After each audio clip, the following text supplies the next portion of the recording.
Hey guys, so today we are going to be going over Daisy. I looked through all my unit reviews and it turns out I really haven't done that many fire units, so I'm going to try to get a couple fire units out. So Daisy. In the Japanese meta, Daisy is a monster, and while she isn't necessarily up to par with, let's say, Black Killer Masamune, what unit is? Daisy is a great unit to have, and she's a great addition to any fire team. So what does Daisy specialize in? She specializes in AoEs, specifically charge up AoEs. She's really good at thinning out crowds, as well as just being an all-around great unit. She's decently fast, she can gather jewels relatively easily, so she can launch her AoEs pretty effectively. You will find that she is a little bit more paper than I would necessarily like her to be. I mean, she can take some hits, don't get me wrong. It's just I find that she tends to, if I'm not careful, I find she tends to fall a little bit faster than some of the other fire units that I might field. But at the same time, it's a pretty worthwhile trade-off considering the amount of sheer damage and utility her kit brings to the table. So let's just hop right into her Kaigan. So she does not have Gate 4 and 5 yet, but when it comes, I will be able to max it out almost immediately because I've been pre-farming her because she's one of the units that I absolutely want to max right away. She's super core. As far as the gates, you're looking at a 5-5-3 unit. Her Gate 3 is pretty abysmal. It's just not good. But the good news is her Gate 1 and 2 do help her a lot. Gate 1 is obviously just the HP and the other stats that it gives. And her Gate 2 is going to upgrade her, I believe, Holy Brawler HP passive to give plus 20% physical attack and plus 15 hit rate. As far as the Holy Brawler buff goes, there is a bit of a stipulation with it. With her crit passive from her... I'm actually not sure what you guys call that. We call it the Holy Spear General here in Japan, but I can't remember exactly what they call it in Global. But if you run that with her other gear, you can actually get like over a 100% crit rate. Now, what passive you give up, you either have to give up this passive from the Kaigan, or you have to give up her Pierce passive. Normally, I'd probably give up the Pierce passive. I have done calcs on it, and the damage is about the same. It's just you have to remember that when you crit, when you attack, you get more jewels, but at the same time, you cannot crit on a combo attack. So just keep that in mind when you're deciding what you want to do with her. Her Gate 3, like I said, is just not very good. It's going to upgrade to 20% HP, plus 30 Pierce attack power, and plus 10 hit rate. There just aren't a ton of fire units that use spears that are worth getting into that kind of leader skill for. I mean, we do technically have Kudito, but the problem is Kudito's really centered around jumping, not pierce attacks, and I really can't think of too many other individuals who specialize in pierce attacks enough that it would be worth running Daisy's leader skill. So definitely do not max that out unless you want to gain the extra like 3 evade and like 1 extra speed for maxing it, but that's a lot of sins for just a couple of stats. You're never really going to use it. Now, for Nensos, so there are a couple options for Nensos, and I use the Dawn Nenso because I happen to sack a lot of them for some reason. This guy is like haunting me whenever I try to get Alma. He pops out, I swear. But it is a good Nenso for Daisy, and honestly, it's probably the more free-to-play Nenso for Daisy because her other Nenso is more limited somehow than Smoking Blues. It is a great Nenso to have, though. As you can see, this is only a Limit Break 2 Nenso, and it has 454 HP for the Slothstein group. The base stats only says 26 physical defense there. It's not a great base stat to have, but you're really in it for that large pool of HP that you're going to give to Sloth units. And there are a decent number of Sloth Fire units that can benefit from this, such as Courage. So it's definitely a good Nenso to have, even if Dawn himself isn't that great. The other stats on here don't matter because they only really apply to Dawn. Now, Daisy does have her own limited Nenso, and this is kind of the bane of my existence because I really do want it, and it's up for a 1.5k paid selector right now, but I just don't want to pay that much. I mean, we'll see if I manage to hold out a week keeping that mentality, but the base stats on that, it's going to have agility as the base stat, and it'll give the Slothstein group physical attack, as well as when Daisy uses it, she's going to give a certain group of units that are related to her Job Plus event, HP, and agility that she isn't going to get, but she will also have a self group that gives pierce attack power, debuff duration, and stop resistance. Now you might be thinking, Why debuff duration? Well, it's actually a good thing she has that because it's good for rating, and I'll go more into that later. And when you max limit break it, it's going to give an additional 10 speed and +1 jump. So it's a great Nenso overall, and the VCR from it is also something I can't really show off in game right now, but it's a crit rate +25, pierce attack power +8, agility +10, and paralyze resistance +40. And it's going to have an ability that's going to be a self-cast jewel regen, which is pretty good. It's 10% auto jewel rate, and it's going to last for, it says duration actually start forward, which means it's going to last for 3 turns, and it costs 10 jewels to use. It's a nice thing to have. It's definitely not required, though, for Daisy to be an absolute monster. This just kind of solidifies herself as one of the best fire units in the game, as opposed to one of the best fire units in the game. She's a monster either way. If you cannot afford to get her limited Denso, and the VCR attributed to that, you're going to want to run Bicorn.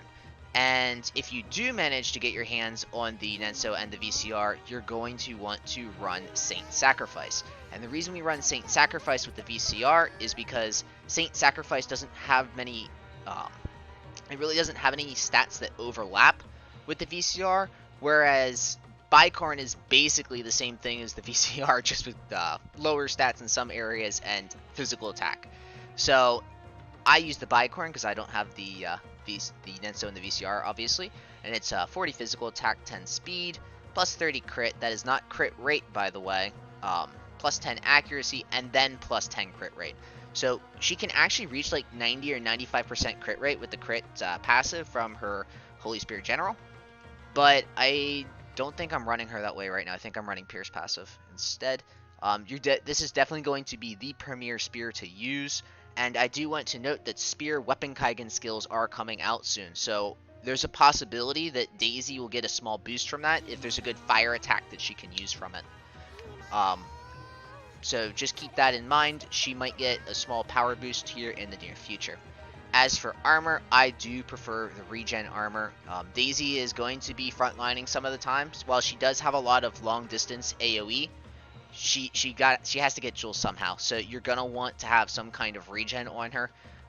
Obviously the Ultima VCR is a good option as well because it'll give you +1 jump, 2, 3, and also it was brought to my attention the other day, and I cannot believe I didn't notice this, but the Ultima VCR regen has an additional 2% heal on it. It is 10% base auto heal instead of 8% that the regen armor is, but do note that you will be sacrificing some HP if you use that. Also, there is some jewel gain on the regen armor, so keep that in mind when you switch off of it. She doesn't necessarily need a ton of jewel gain. She has plenty of jewel gain as it is, but it's just something to keep in mind. If you do want a lot of jewel gain and you can't use any kind of regen, let's say you're on a no-heal map, you're going to want Albea's VCR with 650 HP, additional 10 starting jewels, and +20 jewel gain. You're looking at probably the best Sloth armor in the game. Reminder that only Slothstein units can use this armor, but it's really good. Just a small note on the side, keep in mind that this armor exists because eventually there's a good chance Roxy might end up using it, because she is a Sloth unit after all. Tamamo VCR is also good, but 50 HP versus 5 extra jewel gain and 10 initial jewels, I don't think I really need to go in depth as to why the Albea armor is better than the Tamamo VCR. But if you can't get your hands on the Albea VCR, Tamamo VCR is good as well. Life Belt if you can't get either of them and you happen to sack it during the EO event. Now this last spot is a bit more of a toss-up. So I personally run the Neovita Fire Ring on her, and the reason I do that is because she has a lot of fire-based attacks, which means she can benefit greatly from it. It also gives some dex, but that's not really that big of a deal, to be honest. You can run a lot of other things here as well, so you do not have to run a speed gear here, which gives her a lot more options, because her VCR as well as the Bicorn both have 10 speed on it, so you're not going to get a better speed item on her. So you have a lot of liberty as to what you want to do with this last spot. You're just kind of looking for a stat that doesn't overlap here. So, for instance, if you can easily run something like a Fujika VCR if you need her to be able to resist like Missile and Magic for the first 3 turns. Don't forget she's getting a lot of Pierce attack power already, so you don't need to really run a Pierce accessory, and I don't think that's nearly as good as the Fire Ring. Um, Obviously, you could always run the Saint Meteor. While you do have overlapping stats here, you'd basically be running it for the heal and the heal alone. But do not forget that since she's a Holy Spirit General, she can run the Wonder Chronos, which will give her access to a clock up. This is probably her next best in slot gear. This is going to add utility to her kit that she didn't have before, instead of damage like the Fire Ring does. So I would say that the Fire Ring or the Wonder Chronos are probably going to be your best bets for gear. Don't forget, you can forego the regen armor entirely and go for the Wonder Chronos, and then get a different piece of jewel gain, like, say, the Teddy. There's a lot of different ways you can run this here. And that is most of what I would suggest running for her. There's a couple other of like niche event gears that you might be able to run. If you really wanted to put jewel gain, like you could put the handbag, which is +2 jump and 40 jewel gain on her, because she actually technically has the space to run it if she wants to without suffering too much, because the bicorn and her VCR cover so many of her major stats. And this will basically make it so you almost never have to collect jewels, which might make her run a little bit more effectively. But don't forget that you become super susceptible to status at that point, and you're going to have to run a Veil, and Noah is pretty much the only legit Veil in the game for fire right now that I can think of. I don't know if Cheryl has Veil or not. I never actually checked her kit, because I really don't like her unit design. So, let's take a look at her build here. So you're going to want to run the Job Plus main, as I personally run the Holy Brawler sub, and pretty much everyone runs the Holy Brawler sub. Don't forget that there is some utility packed onto the Holy Spirit General sub, so just keep that in mind. It might come up that you need it in a map, but not really in my opinion. Now I run the Composite Armor Reactive, but the Jewel Counter Reactive is also a good choice. I never bothered to raise it because I completely forgot about it. But in something like a raid, if you get hit, you can collect some extra jewels, which will help give her some tempo in a raid. Definitely, in that case, it'd probably be better than Composite Armor. But in general, I'm looking for Daisy to survive, which is why I run what I run. And as you can see here, I have the Kaigan passive upgrade as well as the Spear +2. Once again, do not forget that the crit, the +40 crit rate, I think it's +40 crit rate passive that she has, is also a viable option, as it, with the right circumstance, should boost her crit rate over 100%. And every time she hits, she can crit then. And also don't forget that Holy Spirit General skills, the AoEs and stuff, can crit as well. So you can crit in AoEs to pull out a lot of extra damage that way. So let's go hop into a map here. I'll have to remember to do that later. Go down here. So as for fire leader skills, I'm going to run Carla here today, because she's probably going to be the best damage-oriented fire leader skill for Daisy. Other options obviously include just about any 50-20. There's plenty of them in fire, and but in general, I like to run Carla as my leader if I can help it. Let's turn my skill animations on. I know some of you like to watch the skill animations.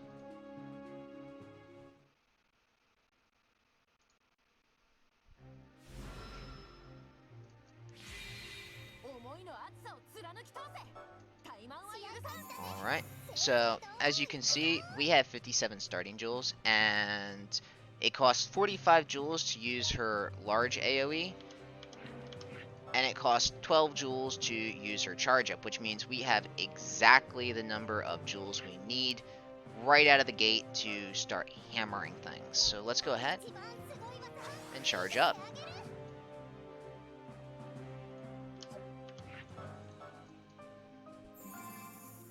Alright, we'll just walk right over here, and we will start going down the list of her skills. So, the first skill here is actually a teleport, and that's going to be really helpful for her, because it's going to obviously help her get around the map. Don't forget that the teleport has a speed up afterwards, and I should probably pull that up here. Where's the tab that has that? Alright, here we go. So it's going to give her a plus 80% agility buff for one turn, which is basically going to let her turn come around faster. It does decent amount of damage, and with the extra turn that you're going to get out of it, it's a nice skill to have. And when you run out of skills, you can keep spamming it basically because it has such a low jewel cost. Now, as for the second skill, we're not looking at as much damage for this one, but this one does inflict the target with Daze and Bind. Um, there aren't too many maps where I found this useful, but in a situation where you can Daze an enemy, it's especially if it's like a high HP enemy with a lot of damage, definitely very helpful. Now, this is that weird attack that kind of just goes along two sides of her. There's nothing super special about this attack, however, it does buff her physical attack by 20% for 3 turns after using it. It's a nice attack to have, and there are some times where this AoE does come in handy, but it's probably not the most common attack that I use. Now, these last 2 attacks are the big ones, not only because they're large AoEs, but also because these are going to be the 2 most helpful attacks in your kit. And I'm actually first going to go over the 45 jewel one, because this is actually the least impactful of the 2. Despite obviously having the larger of the AoEs, as well as the more useful AoE, because you can basically place it anywhere you want. So, as you can see, it has a range of 3. It can hit allies, so do keep that in mind, but it has that nice large AoE to it, whereas the combination of a large X and a box, we're looking at about 13,000 damage with a charge up on a wind unit, which is pretty good, but you also have to remember, with Daisy's incredibly high crit rate, that can easily get boosted up if it crits. And if you're running 100% crit rate, once again, it's going to get boosted even higher. Main uses for this is obviously just getting rid of a lot of enemies at once. You can hit like a lot of awkwardly positioned enemies with it. This is actually probably the most useful AoE in the game I've found, because of the way it hits enemies. There are no other real attacks that can hit them in this way, and there just aren't that many AoEs that are shaped like that. Now, the 38 jewel attack right here. This is the doozy, right? So, the reason why this attack is so much better than the other is because it will drop fire resistance and increase jewel spent rate on the enemy for 3 turns. And the increased jewel spent rate is a nice little bonus, but really what we're after is that drop in fire resistance, especially for raid related things. So not only is it one of her heavier hitting attacks in her kit, it also just straight up will make the rest of your fire team do more damage to the boss. And because there are no other Fire Holy Spirit Generals that I can think of, and even if there are, why would you run them when you can run Daisy? You can stack that with other fire resistant debuffs. Since it's on her main kit, it's not like you have to sacrifice the charge up for it, and you can even charge up and use it to get quite a bit of damage off. Very, very good attack, very helpful to have. Now, the one thing I am going to point out, because I don't think I've ever mentioned it before, Bicorn has a nice attack on it. And if I remember correctly, it should increase your move for 3 turns after using it. So yeah, it's going to increase her move after using it. So keep that in mind. It's going to help Daisy get even more mobility on the battlefield.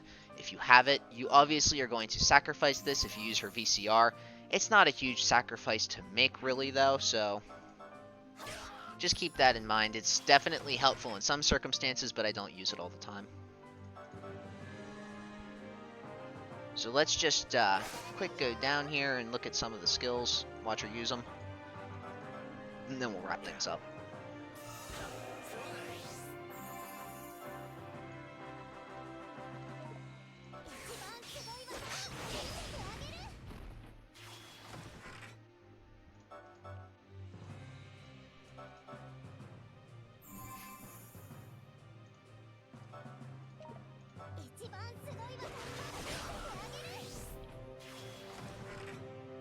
And I think those are all the major abilities she has on her kit. So, yeah, that is Daisy in a nutshell. She's great at using AoEs. While her AoEs might not be able to do as much damage as some other fire units per se, they're definitely among the top tier in the fire element, and she's just a great unit to have altogether. How should you approach Daisy and her Kaigan? Well, honestly, I think she has her hard quest in Global, and you should probably just start farming her right now, even if you don't have her. She is going to be a core unit in the future. She's definitely worth getting. I've said that multiple times, and I really can't drive the point home hard enough. Daisy is a core fire unit. Get her. She's going to be super helpful in raids. She's going to be super helpful in clearing out content, and I have not regretted investing time into raising her. Um, so yeah, guys, thanks for watching as always, and I hope to see you next time.